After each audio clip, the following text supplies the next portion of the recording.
We've got Dave checking in. Appreciate Dave. Is Nebraska doing better in recruiting in Texas? Since you guys left the Big 12, you've been having a hard time recruiting in that state. Thanks for that, Dave. Yes, so very much so. Yeah, when we moved from the Big 12 to the Big 10, Texas really kind of got lost as a pipeline state. And, we went through the whole Flow-Braska, the Florida thing, the Calabraska. We retired. Mike Riley. Yeah, we retired the state Braska nicknames because they never seemed to pan out. We're still in Florida though.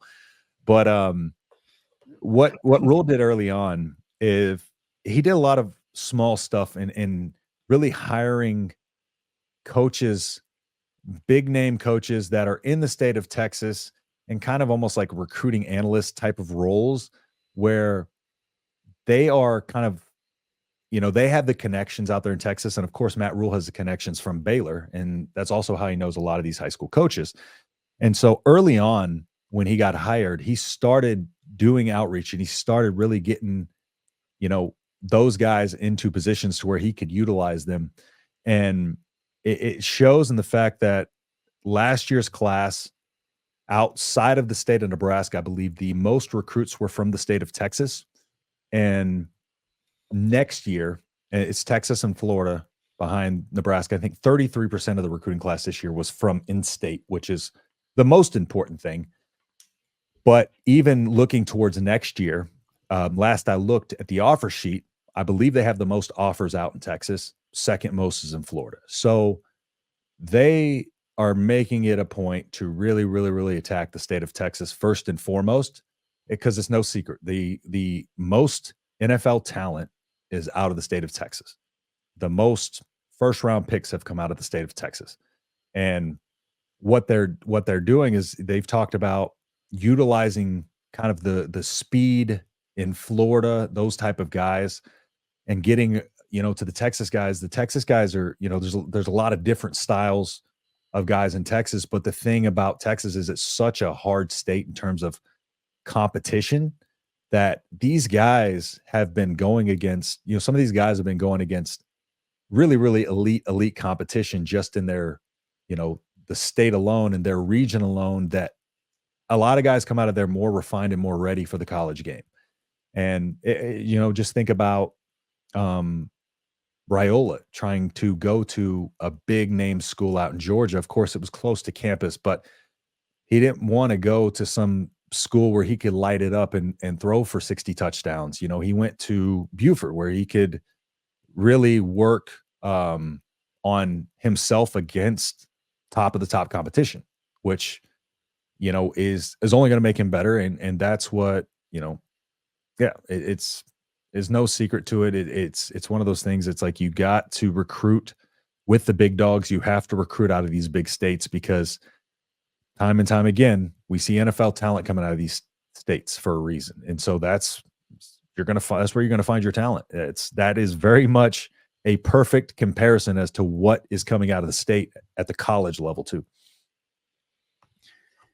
And I got to say, I'm not a recruiting guy, but by extension, what I do is I'm constantly looking at recruiting rankings. I'm looking at individual recruits with the conversations that I have every day. And my goodness, going to your town of Houston and that area, it's just crazy, unbelievable. It's Katy crazy. And Richmond and all these places around the Houston area.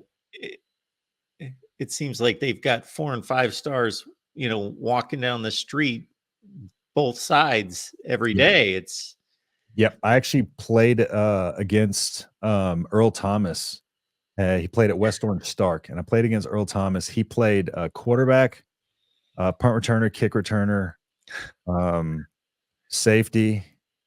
Yeah, the dude played all over the field. I tackled him. No, I didn't tackle him. I escorted him out of bounds on a kick return, so I got credit. It's officially a tackle. It counted. So I can always well say done. well done. But yeah, it's it's a different ball game out there. It's a whole nother level. And yeah, I've seen somebody say high school stadiums in Texas bigger than a lot of college stadiums. Not a joke. I believe it was Allen who made the huge, you know, I forget how much it cost, but it is the size is bigger than a lot of small college stadiums.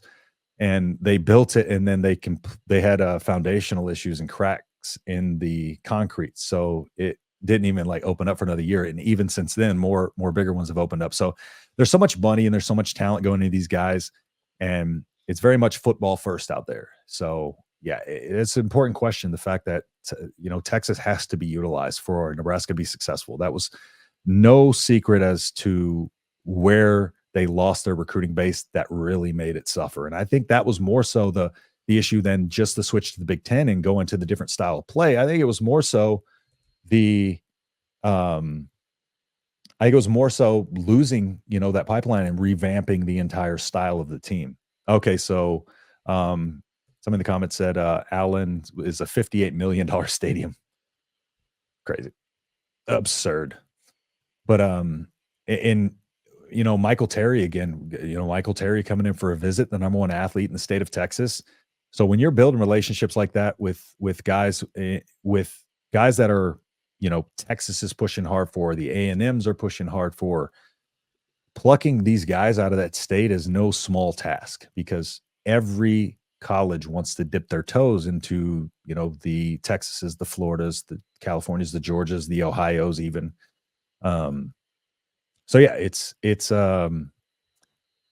has to be. It's no secret. It has to be the focus. I'm curious to get your answer on this next question. Not discarding any particular member of the coaching staff on either side, but is there a particular position coach that impresses you more so than the others? Yeah. So I would probably say that's tough.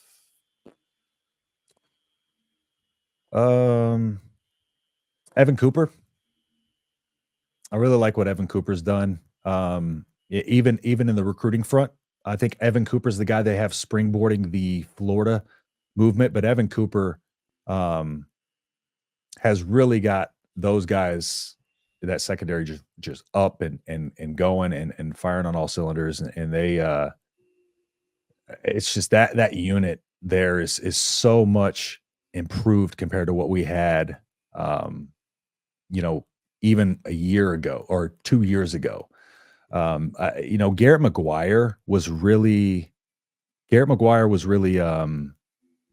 he impressed me with what he did in terms of being such a young coach and still being able to lead and connect with, guys that are almost his age. Garrett McGuire is very, very young, and just I think it shows his ability to be a leader while still kind of being one of the guys with these guys, because they, he talks about how they hang out in his office, and so that was a big concern to me, was the communication with bringing in a guy that young. And you have, football, these guys do have egos. It's no secret. I mean, they were, kings of their high schools, et cetera, et cetera. And so when you have a guy that young, there could be a butting of heads. It's like, you're only a few years older than me, 3 or 4 years older than me. How are you going to tell me what to do? That type of stuff. And there was none of that at all. It seems like they've embraced him, and he's embraced the receivers, and that communication impressed me, because I was a little worried about that at first. Appreciate y'all being here at the Voice of College Football. Please use the Amazon link. It's in the description section of all the videos, including this one. And what you do there is you just grab the link. And when you shop on Amazon, if you use that link, then we get a cut here at the Voice of College Football. So you don't spend any more money. You just take a few bucks away from Amazon and send it our way. So that's a good thing, I would think. Yep. So please do that. Absolutely. All right. And then just a couple of other things, just little quick hitters from the rest of the the post press conference. I saw somebody mention Mario Buford. Mario Buford has absolutely come on strong this